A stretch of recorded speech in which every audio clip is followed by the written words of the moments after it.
are behind. They're all fired up.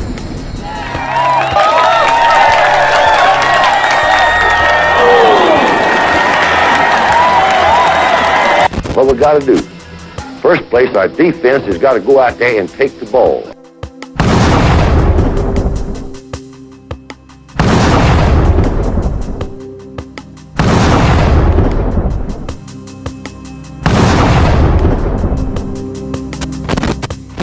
And when we get the ball, we got to have 11 people that's going to do their job and try to score every time you get the football.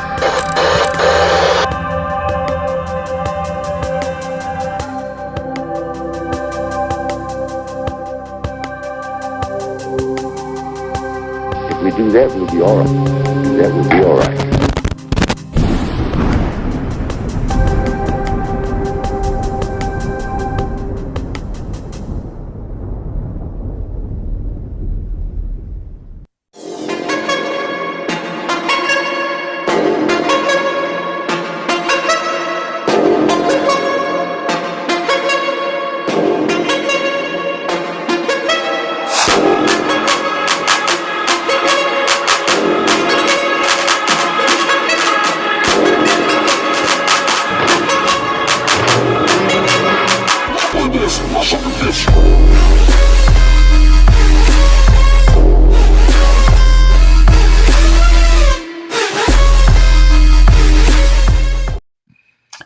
Happy Monday, everybody. Welcome to another episode of Football University with me, Matt Caddell, here on the CTS-Sports Room page.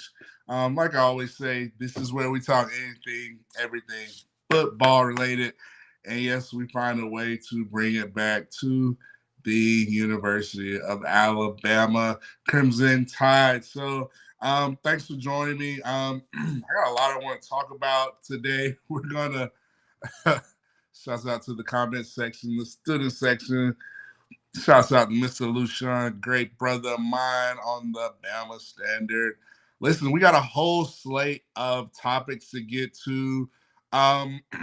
Start with the NFL. We're going to do a pro day recap, discussing all things that happened last Wednesday at Alabama's pro day. Some other NFL news.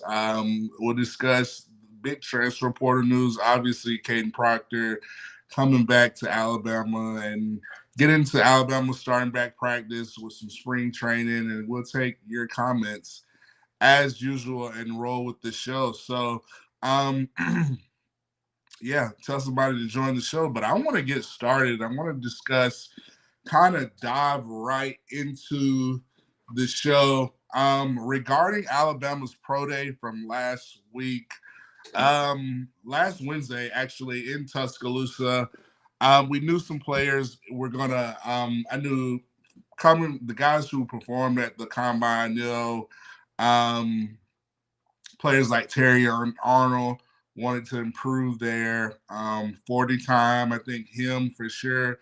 But I think the biggest news that kind of broke NFL draft news buzz that same day was not only Alabama having their pro day, but Caleb Williams, who's presumably going to be the number one pick for the Chicago Bears, had their pro day at USC. But the news kind of broke in Tuscaloosa from a lot of just NFL personnel guys. Alabama Pro Day is a big deal on SEC Network. All your NFL Network people, ESPN people were all there. But let's set up the Pro Day for, just how the player, look at all the NFL personnel that was there in attendance. So you look at Alabama's Pro Day and just some of the head coaches. So obviously you're going to have a lot of NFL front office personnel, but what makes Alabama so unique is the access with the NFL players and the type of NFL players that they had. So you had 5 GMs. Obviously GMs make a lot of the business decisions with the head coach. You had Brad Holmes from the Detroit Lions. We're going to focus on the Lions a little bit.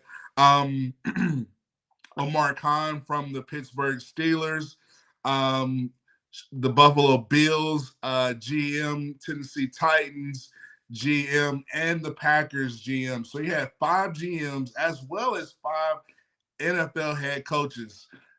Pierce, and Antonio Pierce, the head coach for the Las Vegas Raiders. You also had Mike Tomlin, who we'll get in and discuss later, in the attendance at the Alabama Pro Day, as well as the Tennessee Titans and head coach, as well as Mike McCarthy, the Dallas Cowboys head coach, in attendance there, as well as, so you had obviously a lot of those NFL GMs, a lot of these guys really kind of have later. I think the Raiders probably have the earliest pick at 13. A lot of people have Terrion Arnold pinned at that spot, but so you had a lot of guys, really looking in at talent like a Dallas Turner, J.C. Latham, Kool-Aid McKinstry, who I think really kind of stole the show from the Pro Day, as well as Terrion Arnold. Just going through it, everybody wanted to see how Kool-Aid was going to perform. He wasn't able to perform in Indianapolis up there at the NFL Combine, because when they did the medicals, they did find that he did have a Jones fracture in his foot, and so he did all the interviews, but he had surgery. He wanted to perform before having his surgery last Friday for the Jones fracture, and he said it really didn't affect him. But I want to start with the biggest headline, which I mentioned earlier. I think he kind of broke the NFL draft internet with his 40 time. Kool-Aid McKinstry, we know a lot of people saying, oh, Terrion Arnold's going to be the #1 corner. Hearing a lot of talk about Quinyon Mitchell, the defensive back, cornerback out of Toledo.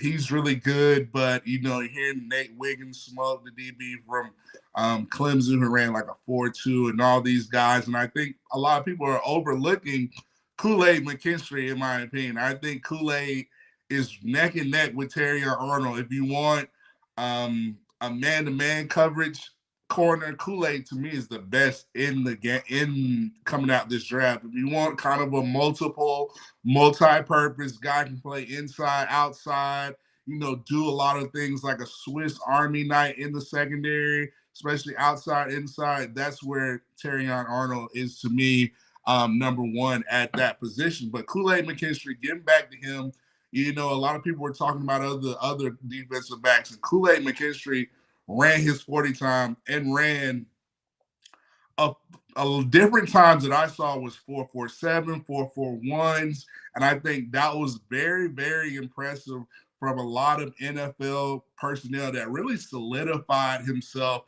in that first round. And I think when I mentioned the NFL GMs, you look at the Pittsburgh Steelers, who have that. I know the Cowboys have the 25th pick.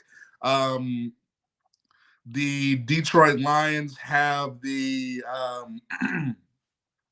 29th pick, where we're going to get with them regarding Kool-Aid McKinstry. I think Kool-Aid, only thing he did was really solidify himself in that first round, running a great 40 times with the Jones fracture. I mean, just imagine if he didn't have the Jones fracture. Some guys might say, hey, he could have easily ran a 4.3. So it's going to be very interesting to see.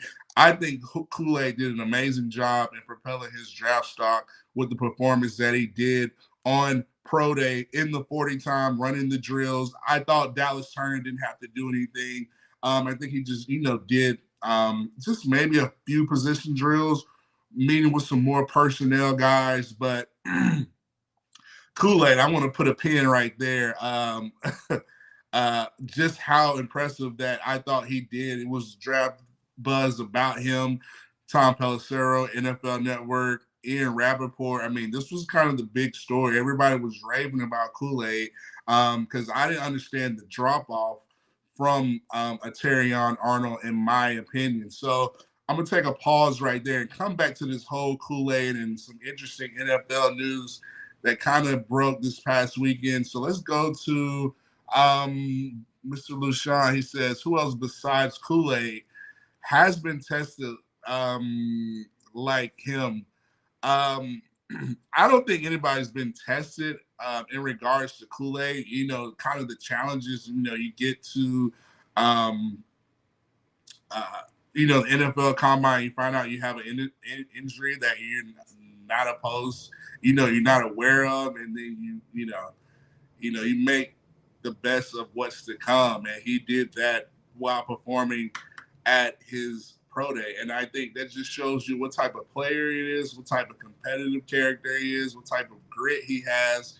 And I think that's what a lot of NFL GMs, if you listen to me last week on this show, I think Kool-Aid is going to be one of three teams. I think he's either going to be a Detroit Lion, which we'll get to the Lions. Why? The reason I think he's going to be a Detroit Lion because they have pick 29 in the draft.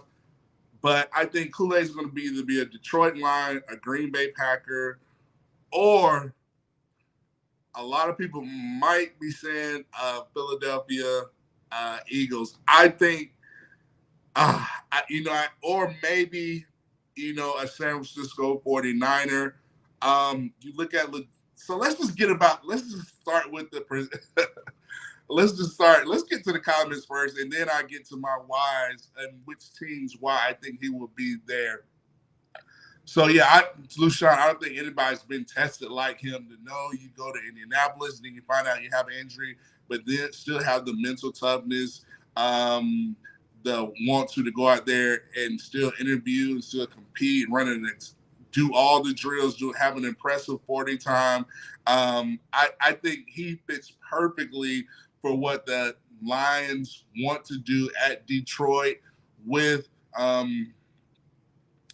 at pick 29. And, if you look at Brad Holmes, who to me is one of the top GMs, a lot of people say Howie Roseman with the Philadelphia Eagles, but I'm going off just last year alone. I thought Brad Holmes, past 2 years, have been out of the park when it comes to evaluating talent, getting picks, trading back, really finding guys that fit their Detroit Lions scheme. And the reason I say Kool-Aid is probably going to be a Detroit Lion. Let's start with Kool-Aid and the Detroit Lions. The reason I say this is because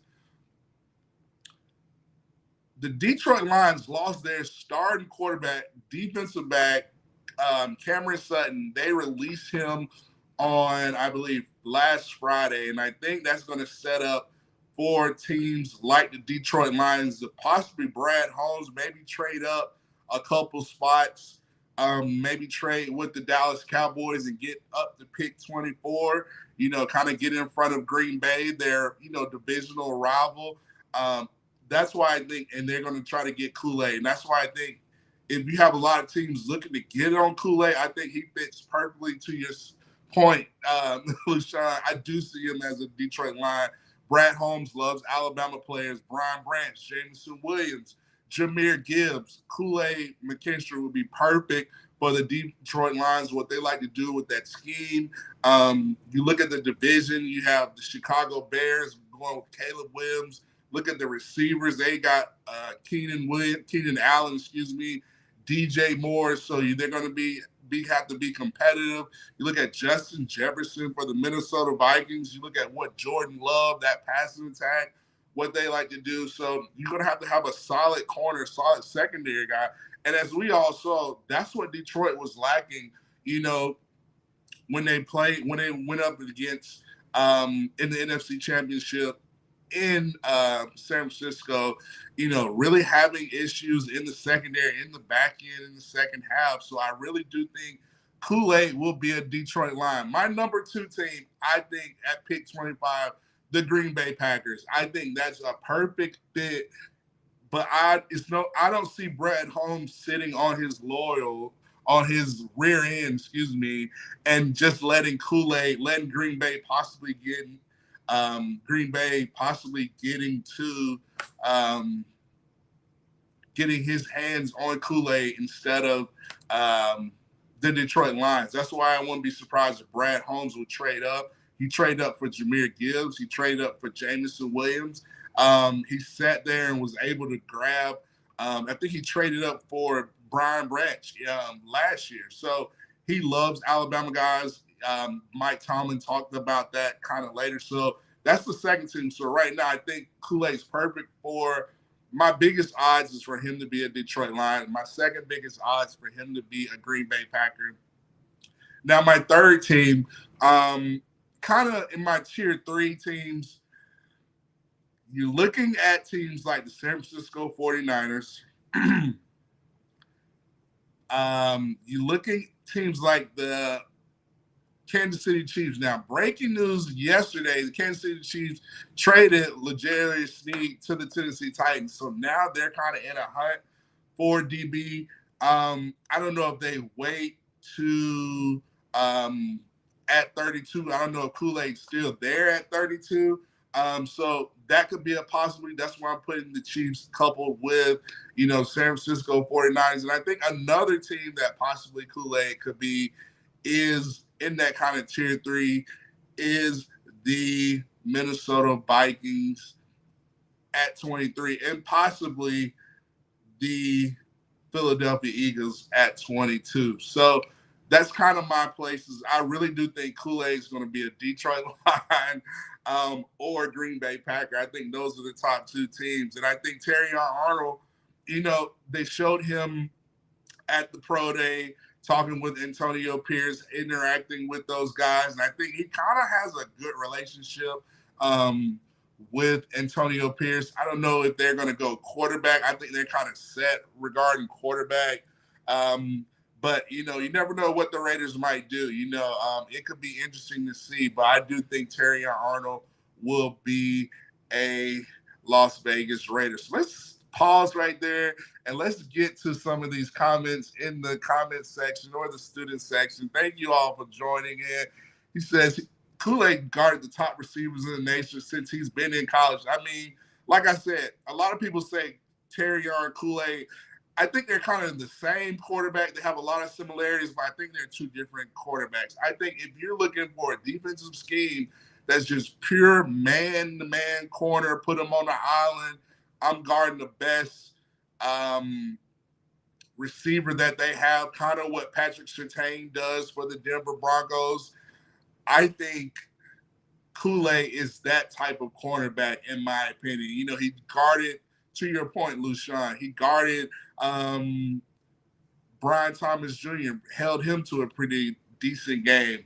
Malik Neighbors, all these are first-round guys. Xavier Worthy, all these are first-round receivers. Who else did he match up against? Texas A&M's receivers, Texas's receivers, Adonai Mitchell, all those guys, Xavier Worthy, LSU's receivers. So he went against the top competition. And I think his film, his technique is unmatched. Him just going out of there, showing that he can compete and perform the drills before surgery just shows what type of player that you're getting in Kool-Aid McKinstry. And I think that improved his stock so much more. So thanks for that comment. Roll Tide to Belma Stutter my auntie. Thank you for that. Lushawn say he sees him at a line as a lion. Yeah, I mean, Lushawn, you said it great. I think your point, the Detroit Lions and the Green Bay Packers, they needed secondary help. I mean, both of them lost to the San Francisco 49ers. Both of them both of those teams had the game in those NFC playoffs games versus the 49ers. They just didn't have the secondary play. And when you're going against the Kyle Shanahan creative mind with Brock Purdy, Deebo Samuels, Brandon Ayuk, Christian McCaffrey, Kittle, you got to be able to sustain that, have that competitive defense in the fourth quarter. And you look at a Green Bay, that's why I think he's going to be in that NFC North Division, in my opinion. So, listen, it's going to be interesting to see how Kool-Aid. But I do think my odds right now, I'm not a betting man, but if I put my odds, I think Kool-Aid will be a Detroit Lion, and Green Bay Packers probably my second biggest odds. So Roll Tide Roll from Douglas Caddell. Inspiration's voice is just one word. Thanks for the inspirational voice is just one word. Roll Tide. So Lushan, he's a big Las Vegas Raiders talk. Listen, all you fans, NFL fans, shout out your team. We're gonna break it down. He said we need Penix at 13. Now, I wouldn't be surprised if y'all go for a quarterback. I think Penix will be huge. Now, I think Antonio Pierce has something up under their sleeves, and I mentioned this. He was at Alabama's pro day. I don't know, to your point, I think I wouldn't be surprised if I see the Raiders potentially trading back down to, potentially get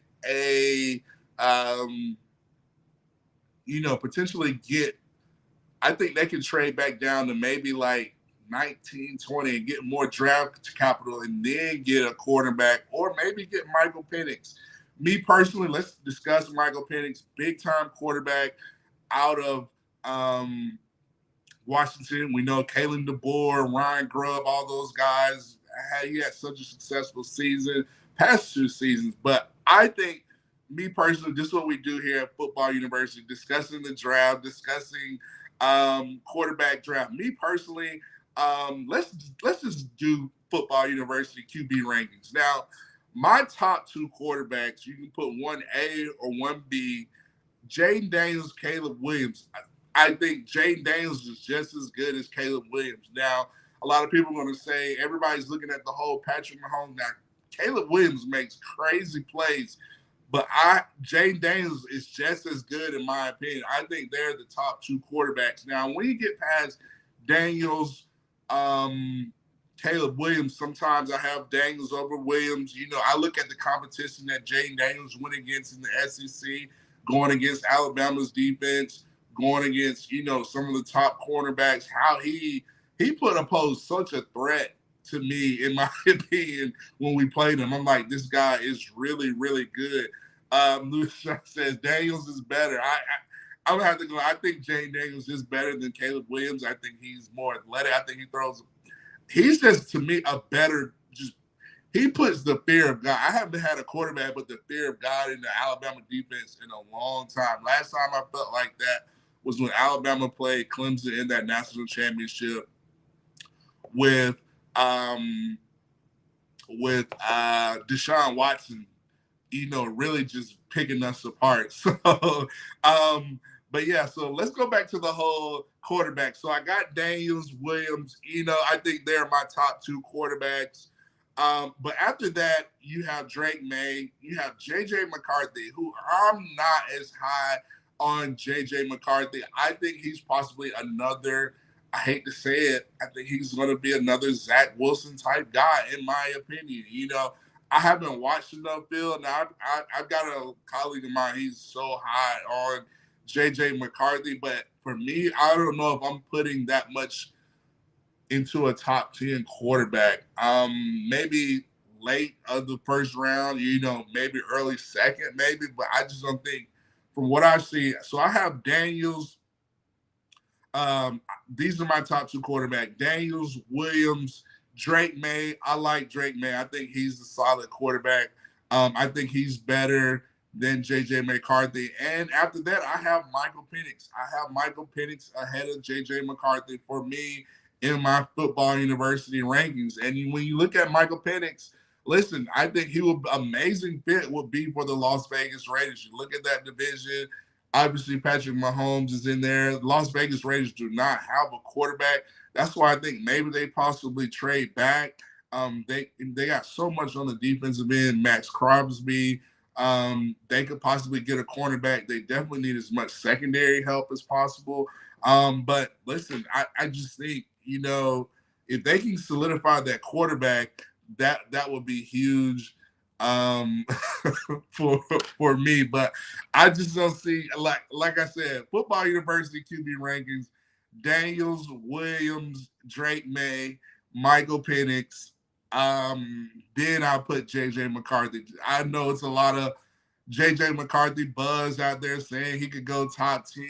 I just don't see it. I haven't seen it in the film. I haven't seen it on the field yet. He's a good quarterback, but I just don't think, for me, if I'm a GM, he's not deserving for me to really be in that top. I don't know if I'm putting that much money on him in the top 25. I wouldn't be surprised he goes to the Minnesota Vikings. I think the Minnesota Vikings traded back in to the first round. I think they have 2 first-round picks, so maybe they're looking at a J.J. McCarthy later in the second round. But I think Penix is legit. I really do think Penix is legit. So I don't think he's getting enough credit. I think they're overlooking him, and I don't know why J.J. McCarthy is getting so much credit. So let's stay in the center section, in the comment section. Y'all are rocking and rolling. Lori Caddell says, rise up. Shouts out to all the Falcons fans. Now let's talk about the Falcons right here. The Falcons have the number 8 pick in this NFL draft, and I don't think they go, they have a new regime, Raheem Morris. They just signed Kirk Cousins to this big-time contract. They have Drake London. They acquired, they had B.J. Robinson in the draft last year. They still have Kyle Pitts. I think Raheem Morris, being a defensive coordinator type of guy, coaching receivers for the Falcons in the past, I actually think Dallas Turner is going to be an Atlanta Falcon. I think it would be an easy drive for him, a great transition for him to go to the ATL and be a wrecking ball in the NFC South. And now he's going to be playing against Bryce Young twice a year. So that would be cool. But I do think the Falcons are going to draft Dallas Turner at number 8. And I do think Dallas Turner will be the first, edge rusher off the board in this year's draft. So shouts out, rise up to all the Falcons fans. So let's say, Lucian says Daniels is better. I think Daniels went against better competition.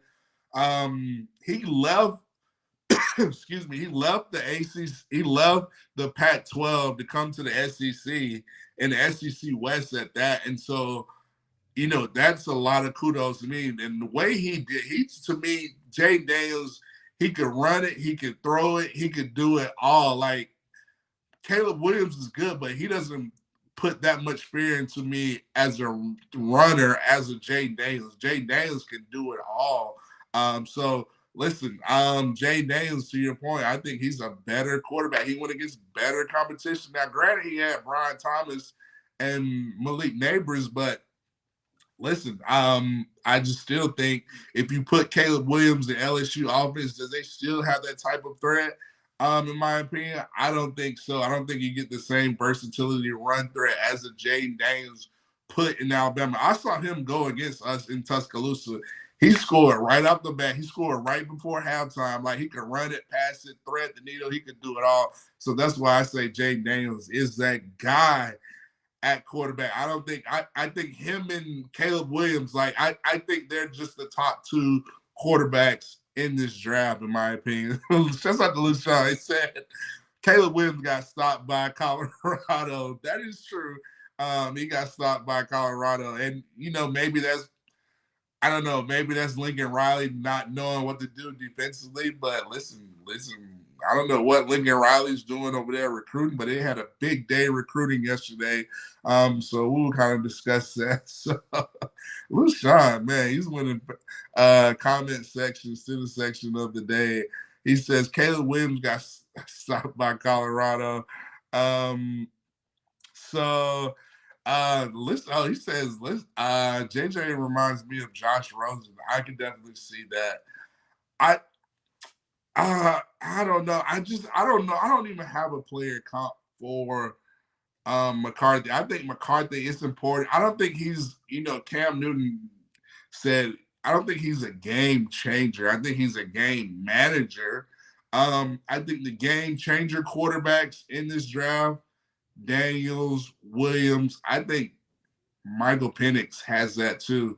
And I'll throw Drake May in there as well. And I think managers start with McCarthy, in my opinion. So let's go to James Knox. Shouts out to James Knox. He says, McCarthy, Pickett, and Wilson sounds good for a law firm, but not for NFL QB. Yeah, I agree. Definitely sounds a lot for a law firm. We know McCarthy. I don't know where he's going to be. I think he'll probably be Minnesota Vikings in that second, first round pick. Kenny Pickett, I wasn't high on him coming out. That's what I want to discuss, how bad that QB class was a couple years ago. That was just a poor QB class. Oh my gosh, that class was horrendous. Yeah, Kenny Pickett, he just couldn't do it for me. He struggled. They ended up trading him to the Philadelphia Eagles.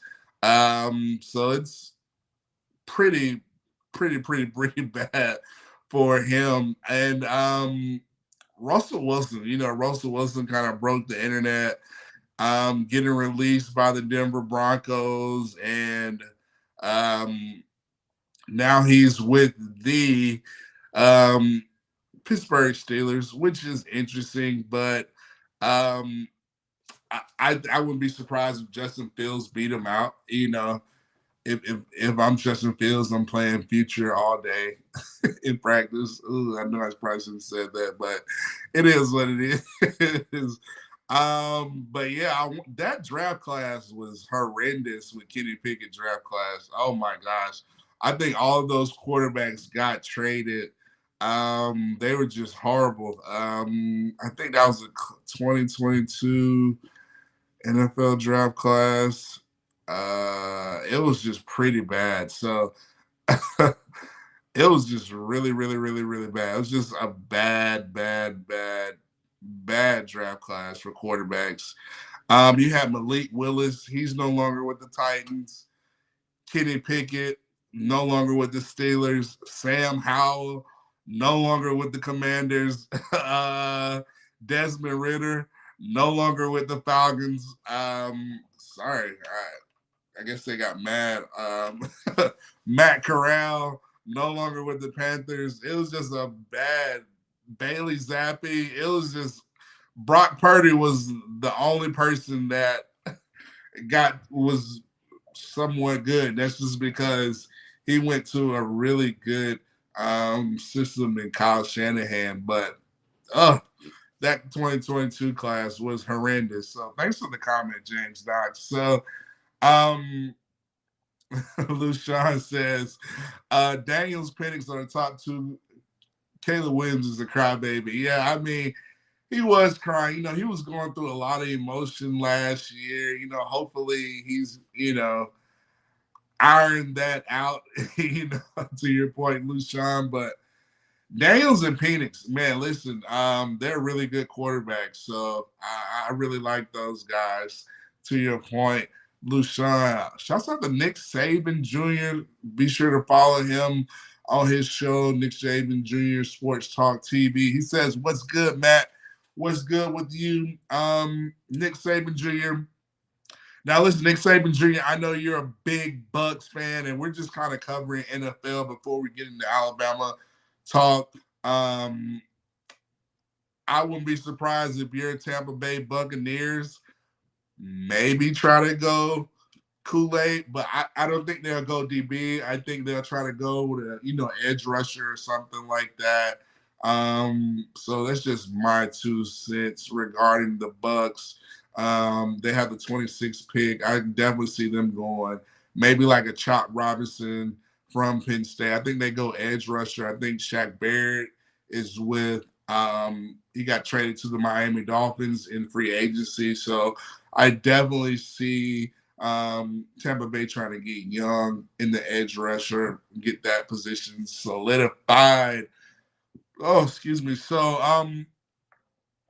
let's go. Let's go. Yeah, manage the local eliminate stand with no competition. He said he said Russell Wilson gonna be spending too much time with his life coach to win a quarterback competition. Yeah, I mean it's already kind of some. I think Russell Wilson's a good person, but I just think his prime has passed. That's just I think he's in a great situation with the Pittsburgh Steelers. I think he's an upgrade, obviously, for Kenny Pickett and what they want to do. And if you look at that AFC North quarterback room, you look at that AFC North competition, I mean, you got Lamar with the Ravens. You have Joe Burrow. He's coming back healthy with the Bengals. You have Deshaun Watson, Joe Flacco with the Browns. And you now have Russell Wilson, Justin Fields with the Pittsburgh Steelers. And I think that AFC North division is probably going to be the most competitive division between the Ravens, Browns, Steelers, and Bengals in the NFL this year. I think that's the most competitive division. Just look at the quarterbacks alone. That's going to be a competitive division. So great comments right there. Let's see. Nick Saban Jr. says, yeah, I think they go chop. Yeah, I think the Tampa Bay Buccaneers go defensive end. Regarding that 26 pick, I think they have the 26 pick behind the Green Bay Packers, which I said earlier, I think Kool-Aid's going to be a Lion or a Packer. I think he's going to be in that NFC North division. So shouts out to M. Davis, Roll Tide, RTR brother. The says Wilson still curtain for 2025 offensive coordinator. Yeah, I can see that. I mean, I my money's on Justin Fields. I just think Justin Fields. I think he's younger. I think he's a better quarterback right now. I think he puts more of a threat into opposing defenses than Russell Wilson. Now I do think the Steelers, I know it's a lot of Steelers fans wherever you go. No matter what city you go to, it's going to be a lot of Cowboys fans, Steelers fans, and then I'll throw those, Raiders fans. But the Raiders fans don't tend to be as outspoken as the Cowboys and Steelers fans. But I will say this, though. I like Justin Fields. I think Justin Fields is going to probably end up winning the position. And I think that's going to just solidify Pittsburgh Steelers to really, probably capture the division. That's going to be competitive. I mean, they got to go through Baltimore twice a year. They got to go to Cincinnati twice a year. They got to go with Cleveland twice a year. That's a tough division. I don't even know who's going to win. You can't say Baltimore. I mean, Baltimore did it, but Joe Burrow got hurt last year. So Deshaun Watson got hurt. Flacco came in and did the thing. So that division, in my opinion, is going to be the most competitive. So I discussed Kool-Aid. I discussed Terry Arnold, Dallas Turner. Let's talk about J.C. Latham. So going back to Pro Day, J.C. Latham was really he's a massive guy. I don't think people understand how big he is, and he moved very, very, very well. I follow Brian Baldinger. He's an NFL guru, and he was just raving about. He called him the Eclipse because how he just locks on the defensive players and just mushes them in the ground. But some interesting news that came out how J.C. Latham, last year our offensive line were let's just say they were very out of shape. A lot of these guys were just so heavy. But J.C. Latham, he interviewed after the pro day, talked about how he lost about 20, 30 pounds, really became slim, trim, and it just shows in his athletic ability, still maintaining the power, being physical. And he worked out with I know the LA Chargers really get a lot of one-on-one time with him, which I thought was really, really good to kind of see him working with the LA Chargers line coach. I think the Rams maybe were working with him. I heard the Bengals. So I really do think when it comes to J.C. Latham, I mean, if he doesn't go number 5 to the LA Chargers, is either going he could go there. But I definitely think you look at the New York Jets at number 10. If he doesn't go number 5 to the LA Chargers, definitely the Jets at number 10. You look at the A lot of people saying the Raiders at 13 as a possibility. Maybe they're looking at offensive line. I think they have other needs outside of the offensive line. But I do think J.C. Latham, I don't think he falls past 18. I think you look at the Cincinnati Bengals, Joe Burrow coming off an injury. They just traded Jonah Williams to the Arizona Cardinals, so they need a tackle, and I think they're going to try to solidify that protection, and J.C. Latham will be sitting right there at 18 for his pickings, in my opinion. And let me talk about this draft class. I know we're doing a lot of draft talk. This is what we do, Football University. This is a heavy, this is probably one of the best. I think the deepest position group in this draft is the wide receiver position. I think it's so many talented receivers, not only in the first round, the second round, the third round. I mean, you're getting a lot of talent. You're looking at guys like a Jermaine Burton. You know, I could definitely see him in Green Bay. I saw him talking with the Green Bay Packers. I think that's an exact fit for him. This is a deep receiving class. So, listen, I think it's some first round talent that won't make it in the first round because it's just such a deep receiving class. I mean, you're looking at Wilson from Michigan, Parstell from Florida. It's Jermaine Burton. I mean, you have a lot of talented receivers, and I think they're going to be the deepest position. I think they're the most impactful. Now, I think that the offensive line, I think all your best offensive line talent is kind of in the first, second round. I think that's where your top two. I think it's really top heavy for really, really good offensive line. I think the defensive line, I think you can find talent. You look at Justin Boygby. You look at all those guys. So, listen, it's going to be interesting to see. But I do think it's a deep receiving class. I'm talking about deep receiving class. So, it's going to be interesting to see. Lushan says, kid from Arizona. I think in regard to receiver you're talking about, Franklin, I believe that's his name. Yeah, I mean, you're looking at him, Franklin, you're looking at Lad McConkey at Georgia. I mean, it's a deep receiving class, so it's a lot of talent there. So, so we discussed a lot about the NFL Pro Day recap. Now, let's shift things back to Alabama. So after the show, you know, I said, enjoy your week. And listen, the biggest news that Tuesday evening when I got off work was Caden Proctor coming back, announcing his transfer portal intentions, coming back to Tuscaloosa. And I think this is actually a good move for him. You know, Alabama I think was going to be shopping for a tackle in the portal anyways. And, you know, one good thing, a lot of these guys are still good friends with each other. And the story that I heard, they went down to spring break. You know, you look at Wilk and Formby. I think him and Kane Proctor are really good friends. They're training on the beach together. And he probably said, listen, he probably got homesick or really sweet homesick and wanted to come back to Alabama from Iowa. So, I mean, you know, when you come further to the south and you get to the beach, you go to Florida, you got to drive through Alabama anyway. You're probably like, man, why did I leave? The level of football in Iowa is not the same. They're not as passionate.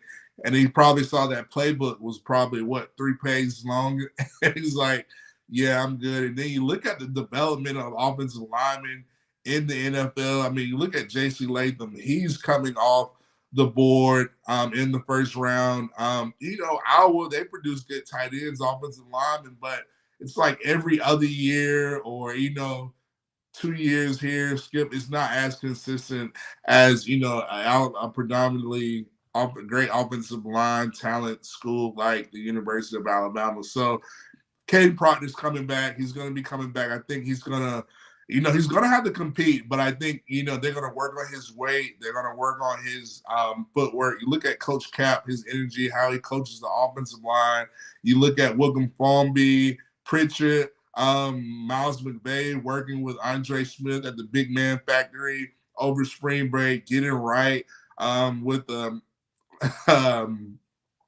top offensive lineman to ever come through the University of Alabama and the state of Alabama, Andre Smith. So look, he's probably looking at the resources that you have. You got Justin Woodall, all these guys that can work in Birmingham and Tuscaloosa. I mean, it's just a lot of resources that you get here at the university. And I think this is a good look for Caden Proctor to really come back and compete and really help solidify that tackle position with some experience. Now he's just going to have to compete and gel, get his body right with the offensive line. And I just want to see what so that was the big news. And then, everybody was talking. It was just a crazy day on social media, I can say. Alabama won the internet. And so a lot of smoke came from possibly Caleb Downs. And it was so much smoke that basically showing you that Alabama is the king of college football. From Alabama fans, a lot of smoke regarding Caleb Downs possibly entering the transfer portal and coming back to Alabama. That the next day, the foundation, which is Ohio State's big NIL collective, they had to go out there and tweet the next day regarding, they retweeted Hayes Fawcett and they retweeted Caleb Downs at practice. To me, what I thought was a desperate move, just Alabama fans just throwing it out there and saying it might be a possibility. And it just made, I guess, Buckeye fans really nervous regarding Caleb Downs possibly coming back to Alabama. I don't know if he is, but I don't know how you go. My whole thing is, I don't know how you leave playing with your brothers. Yeah, you lost Coach Saban, but you're leaving DBU. Like, Alabama is DBU. You look at Ohio State DBs, like, who do they put in the league, and who in the league is like doing it as compared to Alabama DBs? You look at Alabama DBs, Mika Fitzpatrick, Patrick Surtain, Marlon Humphrey, Brian Branch. I mean, the list goes on. Kool-Aid this year, Terrion. I mean, you competed with these guys, and these guys are going to be first rounders, and they ain't going to be in Ohio where you're not going to be kind of going against. Well, you might go with the kind of going against the competition, but yeah, I mean, you look at Arizona, USC. I mean, not Arizona, Oregon, USC coming into the Big Ten, but it's not like it's not like the SEC. To me, the SEC, you get a different type of speed, you get a different type of competitor. I think it's the closest thing to the NFL, and you go to Ohio State. And my thing is, like, I don't know how you leave DBU and then go to non-DBU. I mean, I don't know. That's just the rules. This is the transfer portal, the age that we live in. But me personally, I don't see how you leave Tuscaloosa and go to Ohio State. And, I mean, the kid's going to do amazing things, but I think especially now you look at just a little bit of patience. The Bible talks about patience is a virtue, all those things, just a little bit of patience. Now, I know you're getting $3 million, supposedly. You got a Range Rover, whatever. All that's good. I'm just looking at the long term. I don't know how you leave DBU. Like, I mean, you're automatically going to be – you look at Alabama's pro day. I mentioned Mike Tomlin earlier. Thank you for this comment. He says, go Steelers on it now. Like, Mike Tomlin, Alabama retweeted. They interviewed him. He said, listen, you come to Alabama, what type of player you're getting. You're getting an amazing professional player. You look at Minka Fitzpatrick. You look at he talks about the tradition, the competition, the type of player. It kind of separates themselves from Alabama players. And this is Mike Tomlin. And everybody, like, you look at the Philip, and I say this because he's seen it firsthand. He's looking at the NFL players that won, that was successful. Will Anderson was Defensive Rookie of the Year. It even goes to D'Amico Ryans, to me, who should have won the NFL Coach of the Year. You look at Brian Branch, he was in the running for Defensive Rookie of the Year. You look at Jahmyr Gibbs, he was in the running for Offensive Rookie of the Year. If it wasn't for CJ Stroud, you're getting a better polished player. And that's what Mike Tomlin was talking about. That's why he's like, I got to come to Tuscaloosa because I know the type of player that I'm getting. I know what type of character they have. I know that they're a high performer. I know they competed in the SEC. To me, I don't know how you get away from that and you go to Ohio State. Now, no, not Ohio State, but, it is what it is. Do what you want to do. But what has Ohio State won? Ohio State, traditionally they're good. Woody Hayes, all that stuff. But, what have they won recently? Let's be real. Michigan's won a national championship.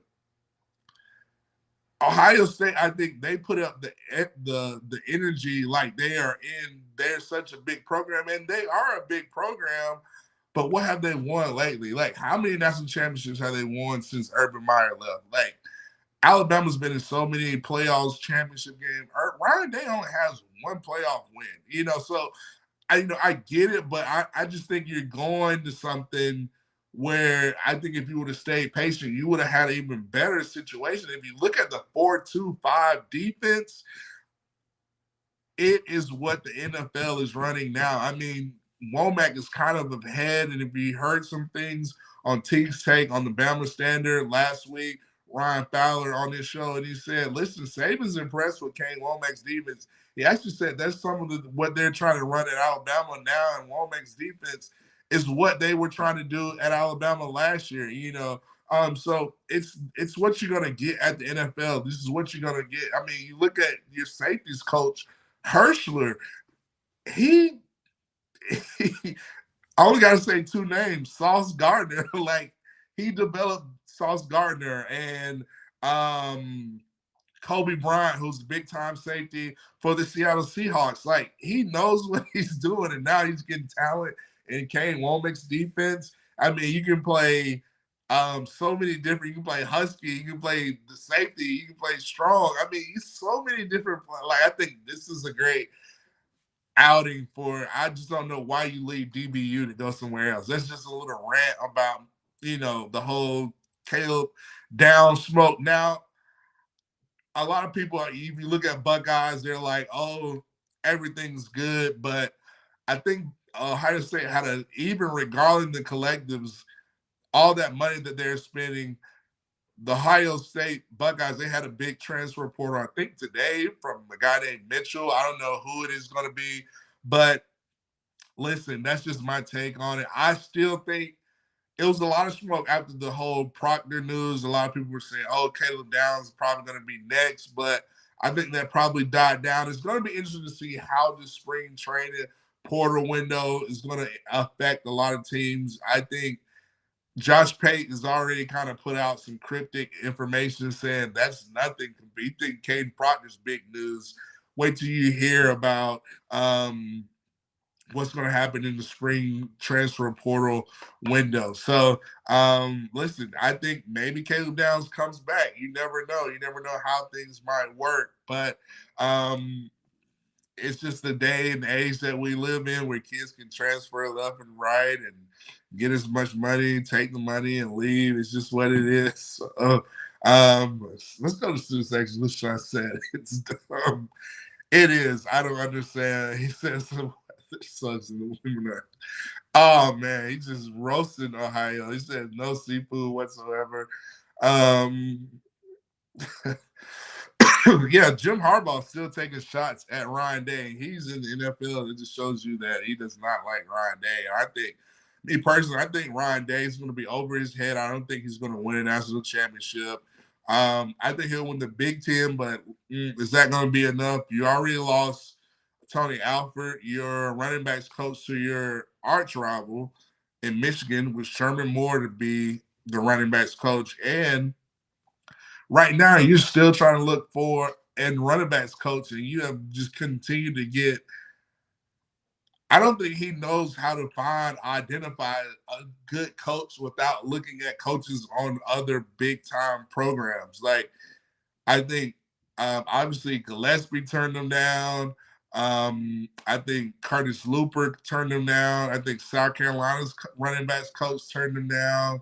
I mean, I just think he's just going for big names. I don't think he understands that he has to go and evaluate instead of just going, this is a big name. I need to try to get him. No, I don't think he understands. I don't think he can identify talent. And that's one thing I think not having Coach Saban coaching is really going to expose a lot of these other coaches, a lot of other programs that they were so dependent on just going off what Coach Saban did or his staff that he recruits, his players that he recruits, that now Coach Saban's not there. Now these coaches are going to have to, instead of just being hyenas and coming to whatever Coach Saban does, now they're going to have to kind of identify stuff and really show how, if they're really good at evaluating talent, are they good about developing coaches? You know, a lot of this stuff is going to be exposed. I think that's one effect of Saban retirement that a lot of people are not talking about. So, shouts out to Jeff Stapleton. He says, what's up, Matt? Roll Tide, Jeff Stapleton. Hope all is well. They they wouldn't have hired Kelly if they had confidence. Yeah, I think that Brian Kelly hires a tricky hire. I'm like Ryan Day. You might have hired your replacement.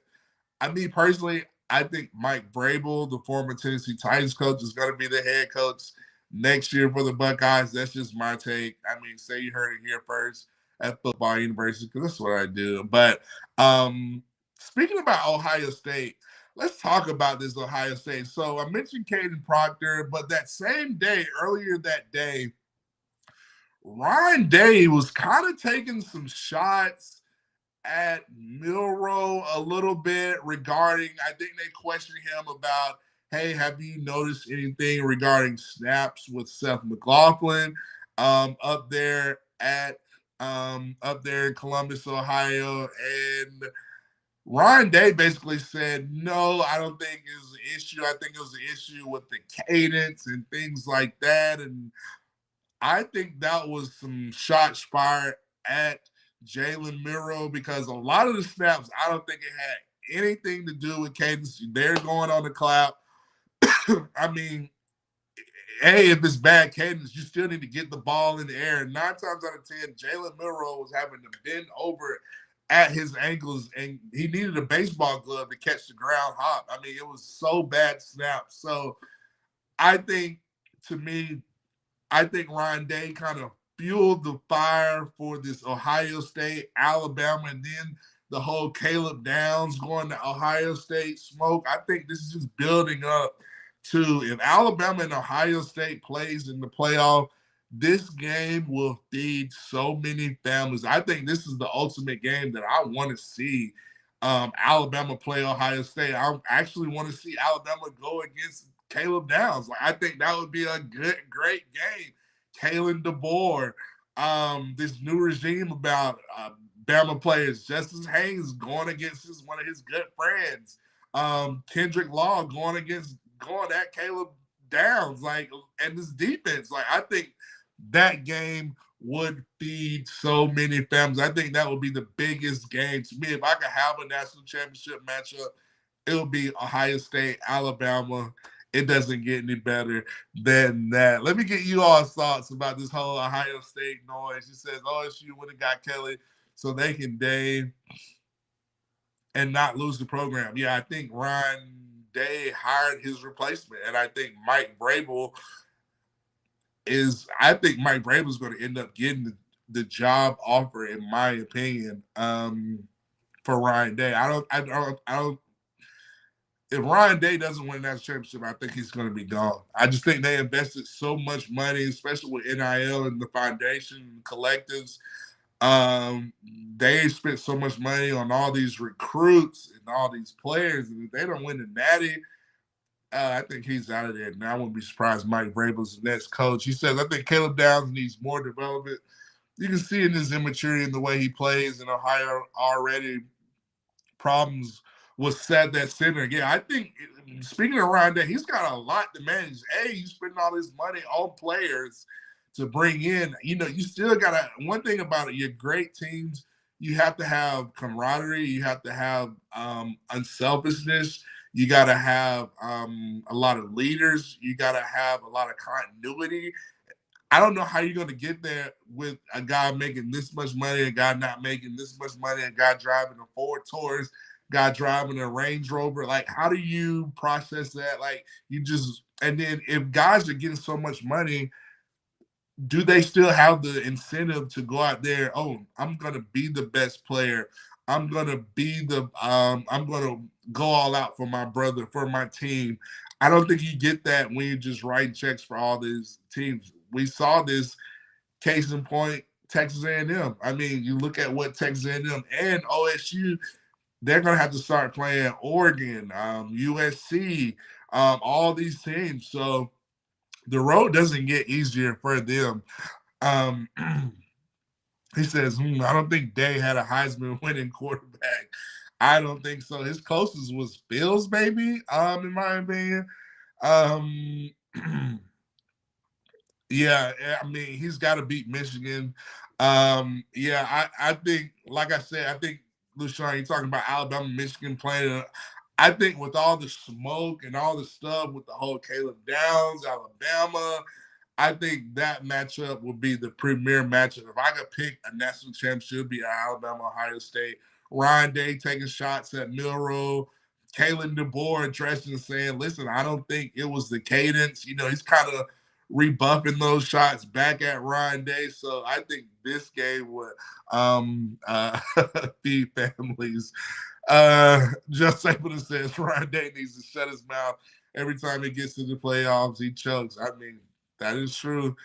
Yeah, LeSean says if he loses a game, he's gone. That's why I'd say Mike Vrabel is going to probably be the head coach and maybe possibly Kelly right behind it. Lord Caddell says OSU yawn. I like that.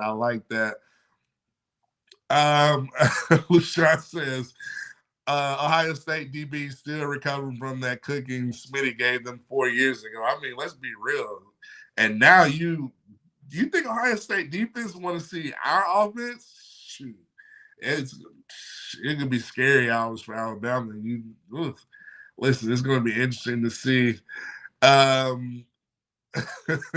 Yes, he says Ryan Day is probably one of the worst coaches in the Big Ten. Obviously, he can't find a running backs coach. Like, he's going through every coach and he's getting rejected. Like, why don't you try to go to you don't have a coach on your staff? I mean, you try to get DeMarco Murray from Oklahoma. I mean, you went to all the big name coaches. Like, go D2, go D3, but I think he doesn't have that skill set to identify good talent in coaches. I don't think so. I think he's just going off, oh, this is a big name. Oh, you're a SEC D1 coach. Oh, can I get you on my team? No, it's spring training right now. And a lot of coaches probably not going there because they know you're going to be gone the next day. So next year. So that's what we do here at Football University. I know we got all kind of going on a whole Ohio State rant, but listen, it had to be said. I love the student section. Thank you all for turning in. We got a lot more NFL draft talk to talk next week. We're going to pick back up with Alabama spring practice and hear more about just some of the guys who are really stepping up. We'll probably address Georgia's situation next week. So I know we kind of went on Ohio State, but I just think that game will feed families. So let's answer this last question from Jeff Saban and we'll close it out. He says, what's your thoughts on Michigan's situation now that Harbaugh is in the NFL? I think Sherman Moore, who's the new head coach, I think he's retained a lot of talent. Obviously, we got Sab, the safety from Michigan. If he can retain talent, then yeah, I think they'll be fine. I think they'll be decent. But I don't know if they have the whole like Harbaugh like threat. I don't think I'm looking at Michigan as a threat anymore, because they lost Mentor, the defensive coordinator. Harbaugh took him to the LA Chargers with him, and good luck with that. I don't know how that's going to work, but it is what it is. And so, I like I said, Michigan, Moore's a good coach. Kudos to him. I just don't have that same. I don't think they're going to be as dominant as Harbaugh, if that answers your question. So, Jeff Saban says Ohio State sucks. And listen, we would end on that. Thank you to the student section, the fans, Lori Caddell, Lushawn, Jeff Stapleton, Mo Davis, Douglas Caddell, Velma Sturdemeyer, Nick Saban Jr. Thank you all, James Knox. Thank you all for tuning in to the Football University. Hey, tell a friend to join. We'll be here, same channel, same time next week, discussing more NFL, more college football, more Alabama football here at Football University. Come in next week, tune in. But in the meantime, enjoy your week. Have a blessed, prosperous week. And I look forward to seeing you all next week. Have a great one.